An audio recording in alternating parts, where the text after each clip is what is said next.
천주라는 용어를 만든 이마두 대성사께서 천주는 곧 상대님이라는 그 대전제로 해서 카톨릭을 전도하셨다는 걸 알아보았는데요. 어떻게 그런 결론에 도달했는지 생애를 통해서 알아보면 좋을 것 같습니다. 이마두 대성사는 어떤 분이셨나요?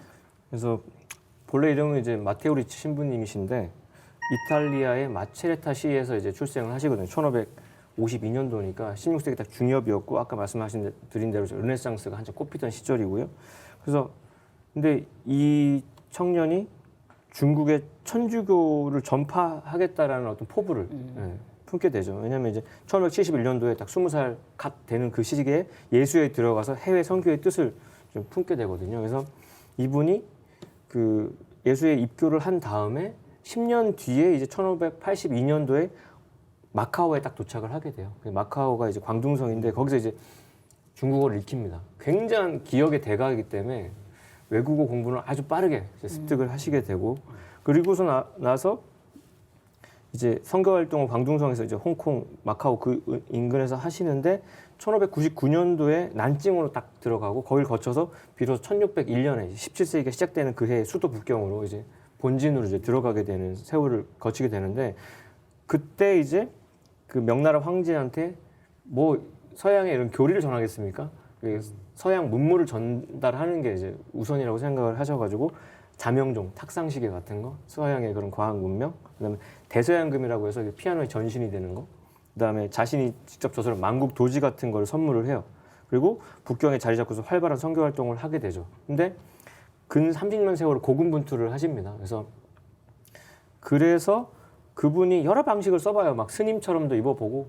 근데 이게 중국 문화의 본류가 아니니까 유학자로서의 면모를 가지고 중국의 방식을 존중하면서 그리고 뭐 혼천이랄지 지구이랄지 만원경이랄지 서양의 발명품들을 소개하면서 동서양 문명 교류의 어떤 다리 역할을 하시게 되는데 그래서 이분이 또 하신 일 중에 서양의 과학 지식을 중국에 소개하는 거가 아주 대표적인데 가장 대표적인 번역서가 우리도 수학 배웠던 그 유클리드 기하학 그래서 원본하고 세계 지도 위에다가 지리학과 천문학의 설명을 곁들인 고현 만국전도 같은 거를 이렇게 전파를 하죠. 근데 이분이 이름을 중국에서 그 청나라 이제 지도층들과 교류하면서 이마두라고 이제 이름을 정명을 스스로 했단 말이에요. 그러니까 마테오의 음사가 이제 마두고요. 리치를 본떠서 음을 비슷한 리로 하는데 그게 이로 리자거든요. 근데 그게 굉장히 어떤 심오한 의미를 이제 담고 있습니다. 이롭을 이자니까 동서양 문화를 통합해서 세상을 이롭게 한다는 뜻. 그러니까 우리의 홍익인간 이념도 이렇게 깃들어 있고 그리고 리자는 파자하면은 벼화자의 칼도자기 때문에 벼를 칼로 추수하는 거니까 어떤 문명을 정말 이제 종합해서 추수한다는 포부도 들어 있는 거죠. 그래서 그 어떤 이름에다가 어떤 한자의 음도 비슷하면서 뜻도 같이 비슷하게 하는 게 되게 통찰력이 좋아요. 그러니까 롤렉스를 중국에 가면 노력사라고 이렇게 번역을 해놨거든요. 노력해서 이렇게 얻는. 그래요? 그다음에 뭐 태팔 이런 거는 특복. 이 가전제품을 쓰는 건 특별한 복이다 이런 식으로. 근데 마테오 리치 신부님을 이마두로 바꿀 때 그 뜻 자체도 이로울 이자에 내가 너희 문명에 굉장히 이로운 그리고 인류 역사에 이로운 존재가 되겠다라는 그 이름값을 하고 가셨는데 그 결실이 또 뭐냐면 이제 천주실이라고 하는 겁니다. 천주님을 알아보는 참된 뜻이라는 저작을 이게 1596년경에 이제 편수를 해놓고 이게 실제로 이렇게 그 간행이 되는 건 1603년이거든요. 그러니까 그 시기는 우리나라가 임진왜란으로 한참 어수선할 때예요.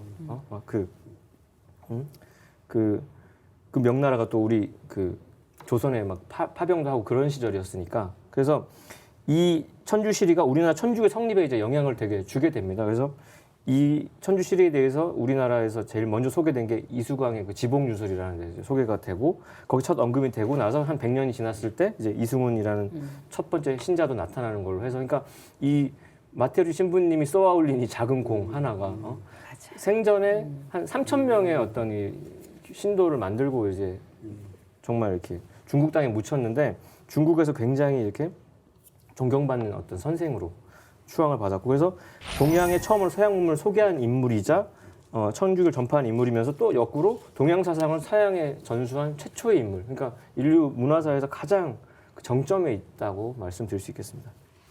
아마 많은 분들이 이마두 대성사는 몰라도요, 뭐 고려 망국 전도는 본 적이 있을 텐데요. 동서양을 아우른 인물이었다고 볼 수 있겠어요. 예, 마테오 리치 신부님에 대해서 이제 학자들이 평가를 하기를 진정한 최초의 세계인이다. 이런 말들을 이렇게 많이 합니다. 고려 망국 전도라고 하는 진정 인문학적으로 제대로 이렇게 만들어진 그런 최초의 세계 전도를 이 카톨릭의 신부님이 만들었다는 것은 참 대단한 일이거든요. 사실 뭐 그전에는 동양 사람들이 멀리 항해를 해 나가면 저 땅끝에 뭐가 있을까, 뭐 괴물이 있고, 뭐 이런 서양 사람들도 마찬가지고. 근데 이 지도를 만들어서 동양에다 이렇게 보급을 했다는 것은 정말 전체 동서양을 전체적으로 볼 수 있는 그 눈을 틔워주고 의식을 열어줬다는 거거든요. 그 리치 신부님의 그 업적이라는 것은 정말 우리가 지금까지 제대로 평가를 하지 못하고 알지 못하는 것들이 많다고 봅니다. 이분은 뭐 학문적으로도 신학, 철학, 법학, 천문학, 수학 이런 공부들을 이렇게 체계적으로 하셨고, 그러면서도 앞에서도 말씀을 드렸지만은 우리 서양의 신을 저 미개한 동양인들한테 이렇게 주입을 시킨다, 이런 어떤 정복주의적인 생각이 아니라 그 동양 사람들을 진정으로 위하는 그런 인격적으로 동양 문화를 이해를 하면서 그런 그 속에서 이 진정한 동서 문명의 교류가 이루어졌다고 보는 거거든요. 뭐 리치 신부님 이전에 한 300여 년 전에 마르코 폴로 그 동방 견문록을 쓴 그 사건도 있었죠. 그것은 사실 말 그냥 견문록이죠. 견문 가서 갔다 왔다 가보니까 이렇다 이런 거고, 리치 신부님은 그게 아니라 진정한 동양을 이해하고 또 서양을 소개하고 서로가 이해하고 소통할 수 있는 그런 어떤 정말 인간을 정말 깊이 있게 사랑하고 그리고 인간을 잘 되게 해주려는 그런 리치 신부님의 그런 고결한 인격이 이렇게 반영이 되어서 이런 동서 문명의 진정한 교류가 열렸다라고 이렇게 생각이 들어집니다. 그래서 뭐 서방에서 온 현자라는 책을 지은 벤센트 크로닌도 그렇게 이야기를 하고요.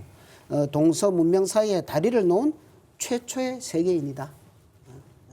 그리고 또 이제 도전해 보면 상제님께서 이 리치 이마두 신부의 그 공덕이라는 것은 인류 역사 전체를 놓고 보았을 때 그 전까지는 동양과 서양이 단절이 되어 있었다. 인간도 서로 왔다 갔다 하지 못하고 또 신명계도 신명들도 넘나들지 못하던 그런 것을 진정한 교량의 다리를 놓아서 인간들이 소통을 하고 신명들이 소통을 하게 해서 진정한 지구촌 시대를 열게 만든 최초의 인물이, 그런 위대한 업적을 쌓은 인물이 마테오 리치다라고 이제 상제님께서 이렇게 밝혀주시는 거거든요. 정말 이 리치 신부님의 이 업적은 다시 이렇게 조명이 집중적으로 되어야 된다고 봅니다.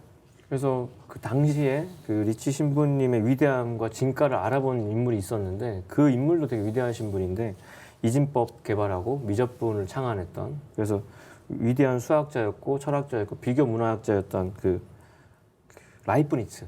그 라이프니츠로부터 이진법 나와서 지금 컴퓨터 문명, 스마트폰 문명까지 나온 건데, 그 자신의 어떤 통찰의 근저에는 리치 신부님이 서양에 소개한 그 우리 동양의 지혜들, 주역 문화랄지 사서삼경 문화가 그대로 녹아서 자기가 그거를 해낼 수 있었다라고 스스로 고백도 했거든요. 그러니까 그래서 이제 라이프니츠가 만난 중국이라는 책에서는 리치 신분을 일러서 이성을 토대로 해서 상이한 문명권 간의 만남과 대화를 가능하게 했다라고 그 라이프니츠가 평가를 한 걸로 적혀 있고, 일본의 비교 문화사가인 스케이로는 그 마테오 리치 동서 문명교류의 인문학 서사시라는 책에 보면은 비교 문명사의 인물이고 최초의 세계인이라고 딱 정명을 하고 있고요.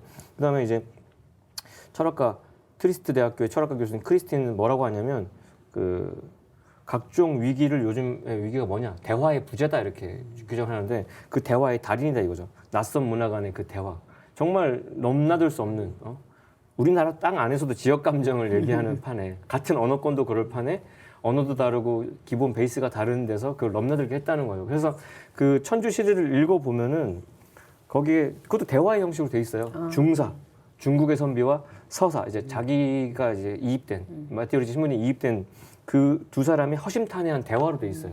근데 처음에는 두 사람이 정반대의 입장에서 의견이 막 극명하게 달라요. 근데 대화를 거듭하면서 의견이 좁혀지면서 합의에 도달해요. 아, 결국 같다. 그러니까 읽어보면 채팅을 들여다보는 거거든요. 두 사람의 채팅을. 네네. 근데 그게 일방적으로 얘기하는 것보다는 훨씬 솔깃하고 나는 중국 사람 입장이었다가 또 이 서양 사람 입장이었다가 각자의 처한 입장이 시작이 됐다가 결국 하나로 귀결되는 대화법이라서 읽어보면 동서양의 어떤 정신적 토대를 아주 모두 이해한 바탕 위에서 드높은 정신적인 토론과 대화를 모색한 어떤 그래서 이 마테오 신부님 이 저작을 보면 아주 천재적인 기획이다라는 생각이 동서양의 아주 천재적인 기획이라는 평가가 그 천주실에 붙어 있습니다.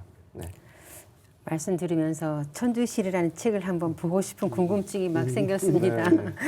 네, 동서양 문화를 통합하고자 했던 그런 원대한 꿈이 있었기 때문에 그 동양 문화를 두루 공부했던 게 아닌가 합니다.